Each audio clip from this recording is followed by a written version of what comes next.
आज या निमित्ताने या सभागृहाला आश्वस्त करू इच्छितो, कोणतीही शंका मनात ठेवू नका। जी जी आश्वासनं आम्ही दिलेली आहेत, ज्या ज्या योजना आम्ही सुरू केलेल्या आहेत, एकही योजना आम्ही बंद होऊ देणार नाही। ज्या लाडक्या बहिणींनी महायुतीवर प्रेम दाखवलं, हे अधिवेशन संपल्याबरोबर डिसेंबर महिन्याचा हप्ता त्यांच्या खात्यामध्ये आम्ही टाकतो आणि काहीच बदल नाहीये।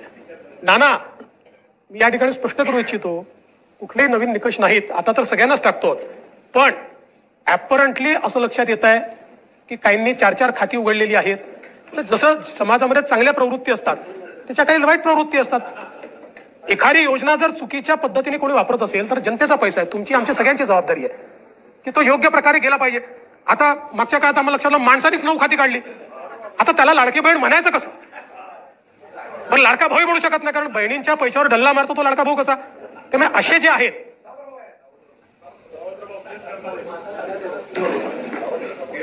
त्यामुळे शेतकऱ्यांच्या संदर्भात आम्ही दिलेली आश्वासनं असतील, युवांच्या संदर्भात दिलेली आश्वासनं असतील, ज्येष्ठांच्या संदर्भात दिलेली आश्वासनं असतील, समाजातल्या वंचितांच्या संदर्भात दिलेली आश्वासनं असतील, ही सर्व आश्वासनं या ठिकाणी आम्ही पूर्ण करणारच आहोत। आमचे मित्र भास्करराव या ठिकाणी नाही,